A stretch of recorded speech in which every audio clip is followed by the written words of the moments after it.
Welcome to the part 10 of chapter number 1। इस video में हम जो चीज़ डिस्कस करेंगे वो एमसीक्यू नंबर 55 है।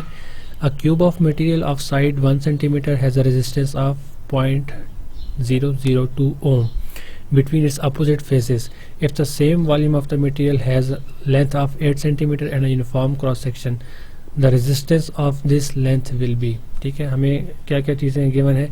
सबसे पहले तो ये चीज़ इस पर फोकस करें कि इसका जो वॉल्यूम है वो हमारा सेम है, ठीक है, और हमें जो रेजिस्टेंस गिवन है वो 0.002 ओम गिवन है। तो अब हमें क्या चीज़ फाइंड करनी है, हमें रेजिस्टेंस फाइंड करनी है इस लेंथ की। जो चीज़ें गिवन है, सबसे पहले तो ये चीज़ देख लें कि आपके पास वॉल्यूम जो है वो कांस्टेंट है, R equal to rho L by A होता है। यहाँ से क्योंकि क्रॉस सेक्शन एरिया की जो वैल्यू है वो हमारे पास नहीं है, तो हम क्या करेंगे, इस एरिया को डिस्कार्ड करने की कोशिश करेंगे, ठीक है। उसका तरीका ये है कि L बाई एल को मल्टीप्लाई करवा दें, क्योंकि L बाई एल सिंपली क्या हमारे पास 1 के इक्वल है, 1 आप मल्टीप्लाई करवा सकते हैं। एरिया इंटू L जो हमारे पास होगा वो क्योंकि कांस्टेंट था तो हम इसको क्या कर देंगे, डिस्कार्ड कर देंगे, ठीक है। यहाँ से L into L L square बन जाएगा। रो आपके पास गिवन है, ठीक है, रो की वैल्यू गिवन है, और लेंथ आपके पास 8 सेंटीमीटर ये भी गिवन है। यहाँ से सिंपली आप क्या करेंगे, इन दोनों को मल्टीप्लाई करवा दें, आपके पास ऑप्शन जो है, ऑप्शन डी जो है इसका आंसर आ जाएगा। क्वेश्चन 56 में है जी, a standard 60 watt bulb is in series with a room heater and connected across the main. If the 60 watt bulb is replaced by the 100 watt bulb, then the heater output will increase, the heater output will reduce, the heater output will remain unaltered। ठीक है, मतलब कि change नहीं होगी। सबसे पहले हम जानते हैं कि P equal to V square by R है, और R को अगर हम इस तरफ ले आएँ तो R equal to V square by P है, ठीक है। अब अगर हम P को इंक्रीज़ करते हैं तो इसका मतलब यह है कि हमारा क्या इंक्रीज़ करेगा, रेजिस्टेंस। अगर हमारा रेजिस्टेंस इंक्रीज़ करेगा तो हमारा करंट जो है वो डिक्रीज़ करेगा, ठीक है।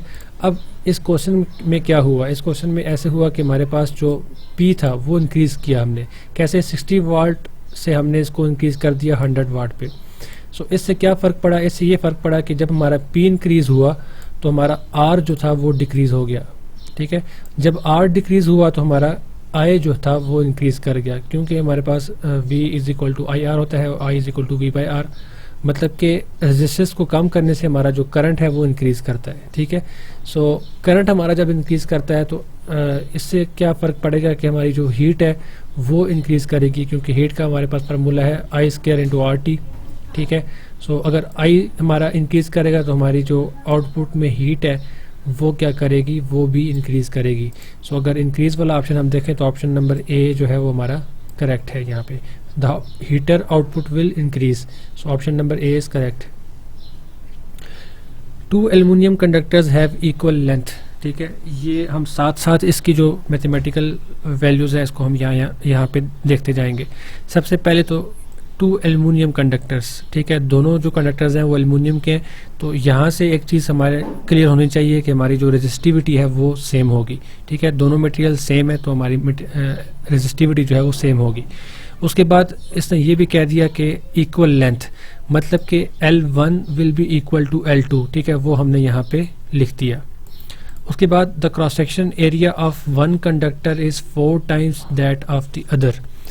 Cross sectional area of one is equal to the 4 times the other, ठीक है। अदर मतलब कि सेकंड कंडक्टर जो है हमारे पास। ये स्टेटमेंट को हम मैथमेटिकल मॉडल में कन्वर्ट कर रहे हैं। If the conductor having smaller cross sectional area has a resistance of 100 ओम। अब देखें इसमें से कौन सा जो हमारा कंडक्टर है जिसका क्रॉस सेक्शनल एरिया स्मॉलर है। ये जो एरिया 1 है ये 4 टाइम्स एरिया 2 है, ठीक है, क्रॉस सेक्शनल एरिया के 4 टाइम्स है। इसका मतलब ये है कि ये एरिया 1 जो है वो हमारा वो लार्जर है, और क्वेश्चन में कहा गया है कि स्मॉलर क्रॉस सेक्शन एरिया जो है उसका 100 ओम है। उसका मतलब ये हुआ कि R2 हमारे पास जो होगा वो 100 ओम के इक्वल होगा। अगर स्मॉलर जो है उसका रेजिस्टेंस जो है वो 100 ओम है तो फिर वो पूछ रहा है कि the resistance of the other conductor will be, मतलब कि R1 का जो रेजिस्टेंस है वो पूछा जा रहा है हमसे, ठीक है। अब बेसिक फार्मूला है R1 equal to rho into L1 into A1, मतलब कि rho L by A resistance का फार्मूला है। सो यहाँ से अगर हम L1 की वैल्यू फाइंड करें लेंथ की, तो L1 हमारे पास हो जाएगा R1 into A1 divide by rho. ठीक है, यहाँ से L1 को हमने यहीं पे छोड़ा, ये रो यहाँ पे डिवाइड हो जाएगी, ये A1 इस तरफ आके मल्टीप्लाई हो जाएगा, जो कि यहाँ पे हमने कर दिया। सो इसी तरह से L1 अगर ये है तो L2 भी फार्मूला सेम होगा। उसके बाद अब हमें ये कहा गया है कि उसकी जो लेंथ है वो सेम है। ठीक है, लेंथ इक्वल है, तो L1 को इक्वल हम कर देंगे L2 के। सो ये सारा डेटा हमारा इक्वल हो जाएगा इस डेटा के। सो ये हमने यहाँ पे लिख दिया, और यहाँ पे हमने क्या किया, रेजिस्टिविटी क्योंकि सेम मटेरियल था तो हमने उसको भी कैंसिल आउट कर दिया। सो अब हमारे पास जो फाइनल चीज़ बची वो क्या बची, R1 A1 equal to R2 A2। ठीक है, ये इक्वेशन बनी। फाइंड क्या करना था हमने, R1। सो R1 को यहाँ पे सेपरेट छोड़ेंगे और A1 को हम इस तरफ ला के डिवाइड कर लेंगे। ठीक है, अब A1 हमें गिवन था कि वो 4 टाइम्स ऑफ A2 के इक्वल है। सो A1 की जगह हमने क्या किया, 4 टाइम्स ऑफ A2 यहाँ पे पुट कर लिया। अब A2 यहाँ से इसको कैंसिल आउट कर देगा, A2 सेम है यहाँ पे इक्वल के उस तरफ, दोनों वैल्यूज अगर सेम हो तो हम उसको कैंसिल कर सकते हैं। ठीक है, अब ये 4 बच गया, ये 4 डिवाइड हो जाएगा R2 के। So R2 divide by 4 will be equal to R1। अब R2 हमें गिवन था 100 divide by 4 will gives 25 ohms।